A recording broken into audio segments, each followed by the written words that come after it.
পটলের সেই একই রকম রেসিপি খেতে খেতে একদম বোর হয়ে গেছি। আর তার মধ্যে যদি নিরামিষের বার হয় তাহলে তো আর ভেবেই কুল পাই না যে কি বানাবো। তাহলে চলো আজকে তোমাদের একটু অন্যরকম সম্পূর্ণ নিরামিষ দই পটলের রেসিপি করে দেখাই। গরম ভাতের সাথে তো ভালো লাগবেই, এছাড়া লুচি, পরোটা, রুটি, ফ্রাইড রাইস, পোলাওয়ের সাথেও ভীষণ ভালো লাগে। হাই, আমি দীপ্তি। আমার আরও একটি নতুন ভিডিওতে তোমাদের সকলকে ওয়েলকাম। দই পটল বানানোর জন্য আমি পটলগুলিকে হালকা খোসা রেখে কেটে নিয়েছি। দু সাইড থেকে একটু করে চিড়ে নিয়েছি যাতে সব মশলার ফ্লেভার যেন খুব সুন্দরভাবে পটলের মধ্যে ঢুকে যায়। এবারে পটলগুলিতে নুন হলুদ মেখে নেব। প্যানে সরিষার তেল গরম হয়ে এলে ওভেনের ফ্লেম লোতে রেখে পটলগুলিকে দিয়ে ঢাকনা চেপে চেপে হালকা ফ্রাই করে নেব। খুব বেশি ফ্রাই করার প্রয়োজন নেই, একটু নরম হয়ে এলেই তুলে নেব। আশা করছি তোমরা দেখে বুঝতে পেরেছো ঠিক কতটা ফ্রাই করতে হবে।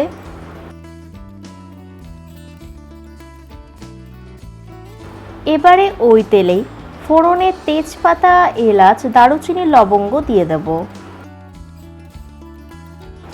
আগে থেকে আদা জিরা পেস্ট করে রেখেছিলাম সেটিও দিয়ে দিলাম। আদা জিরার পেস্টটিকে হালকা একটু নেড়েচেড়ে নেব। অন্যদিকে একটি বাটিতে 1/4 টিস্পুন হলুদ গুঁড়ো, 1/4 teaspoon red chili powder, 1/4 teaspoon ধনে জিরে গুঁড়ো নিয়ে সামান্য জল অ্যাড করে একটি স্মুথ পেস্ট বানিয়ে নেব। এতক্ষণে আদা জিরের পেস্টটিও হালকা কষে এসেছে।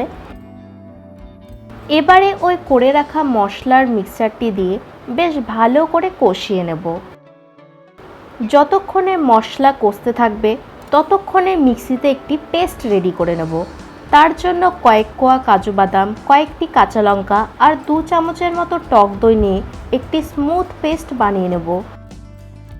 পেস্টটিকে এবারে ওই কষানো মশলার সাথে অ্যাড করে দিয়ে আবারও ভালোভাবে কিছুক্ষণ কষাতে থাকব। হাফ চামচের মতো লবণ, হাফ চামচ চিনি অ্যাড করে দেব। দই পটল রেসিপিটি হালকা মিষ্টি মিষ্টি খেতে ভালো লাগে, তাই অবশ্যই একটু চিনি অ্যাড করবে। মশলার ওপর থেকে তেল ছেড়ে দিলে বুঝতে হবে মশলা কষানো হয়ে গেছে। তখন ভেজে রাখা পটলগুলি অ্যাড করে ওই মশলার সাথে ভালোভাবে মিশিয়ে নেব। একটু ঢাকা দিয়ে খুব সুন্দরভাবে পটলগুলিকে কুক হতে দেব। এতক্ষণে পটলগুলি খুব সুন্দরভাবে সেদ্ধ হয়ে গেছে এবং মশলার সমস্ত ফ্লেভার এর মধ্যে ঢুকে গেছে। সবার শেষে একটু গরম মশলা আর ঘি ছড়িয়ে নামিয়ে নেব। তৈরি আমাদের সম্পূর্ণ নিরামিষ দই পটল রেসিপি। আমার তো পোলাওয়ের সাথে এই দই পটল কম্বিনেশনটি ভীষণ পছন্দের। আমার মতো কার কার এই কম্বিনেশনটি পছন্দের অবশ্যই কমেন্ট সেকশনে জানিও। এতক্ষণে আমার দই পটল রেসিপিটি একদম রেডি হয়ে গেছে। এবার এটিকে একটি প্লেটে সার্ভ করব। পটলের ওই একঘেয়েমি রেসিপি না খেয়ে তোমরা এইভাবে একবার ট্রাই করে দেখতে পারো। কথা দিচ্ছি বাড়ির সকলেই খেয়ে ভীষণ সুনাম করবে। ভিডিওটি ভালো লাগলে লাইক করে চ্যানেলটিকে সাবস্ক্রাইব করে দিও। পরবর্তীতে তোমরা কোন রেসিপিটি দেখতে চাও অবশ্যই কমেন্ট বক্সে জানাতে ভুলো না।